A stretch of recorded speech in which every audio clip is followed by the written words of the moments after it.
Yo, what's up? Good morning guys, Chris TV. Welcome back to my channel again guys. Guys, flex ko lang sa inyo yung aking in-out na mga fish. Today is Tuesday guys, May 7. Ito yung ating in-out pa dyan. Pasensya na kayo guys kasi bukas pa pwede yung aking tubig. Hindi ko pa sila napalitan. Yung ating mga feeder yan guys. Gaganda ganyan guys, adult na siya. Adult size na, yan. Yan yung ating male. Mayroon tayong ditong female. Yan, mga female. Paunahan na lang to guys kasi ang female natin nasa 4 pieces na lang. Yan.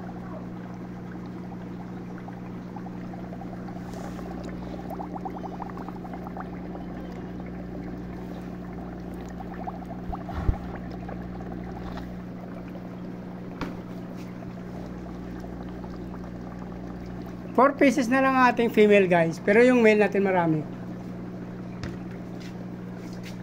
Pero mayroon pa naman tayong kasunod dito. Kaso mga juvenile pa mayroon yan. Oh. To guys, feeder pa to guys. Yan. Yan, feeder. Same din dito. Mayroon pa tayong feeder dito guys. Yan. So huwag kayong mag-alala kasi ang feeder natin, yun ang pinakamarami kong strengths guys. Marami akong fry ng feeder. Sunod-sunod na yan. Ito yung adult, yung iba jovie na. Mayroon pa ako dito binibinta sa labas. Guys. So mayroon pa tayo ditong feeder, adult size na rin to guys na male, yan. Yan, ilang piraso pa yun nandyan. Yan maganda guys, ganda nila guys, yan, wow. Macho yan guys, yung ating feeder na male. Ito yung ating albino guys, mura lang. Yan.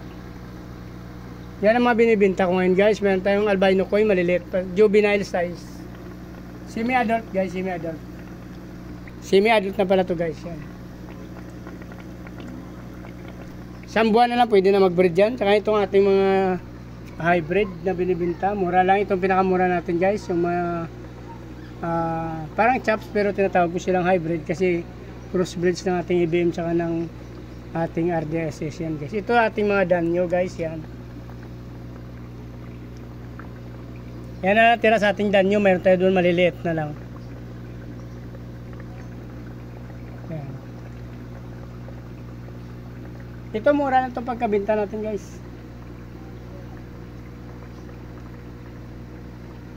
Nasa 20 na lang isa yan guys. 3.50. Ito 300.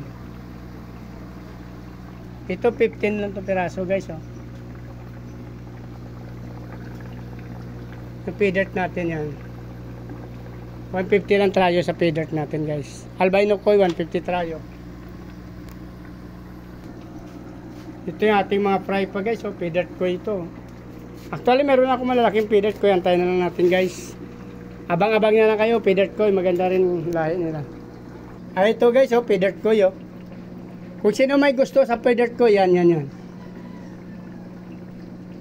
Feeder koi guys.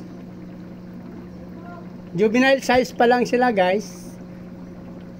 Pero kung gusto nyo pwede ko na ito mag-out. Pwede na sila. Mabubuhay na ito.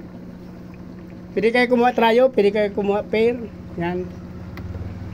Mababa lang guys. PM nyo na ako. Meron tayo dito mga giant mole. Pero hindi ko pa binibenta guys. Yan. May kasama na RDSS. Ito balon mole. Black. Hindi pa binibenta. Not for sale pa yan guys. Gawin ko pang future breeder yan. Kasi tatlo pala yung breeder ko doon. Dalagdagan ko.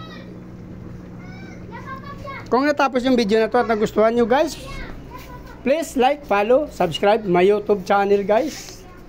Sama nyo na rin ang notification bell para updated kayo sa video na in-upload natin araw-araw. Maraming salamat sa patuloy na support at panonood ng video. Aking mga video guys. Paki-follow nyo na aking Facebook page, Chris Moliano. Maraming salamat. Nice ko. Mabuhay kayo hanggang gusto nyo. Bye-bye!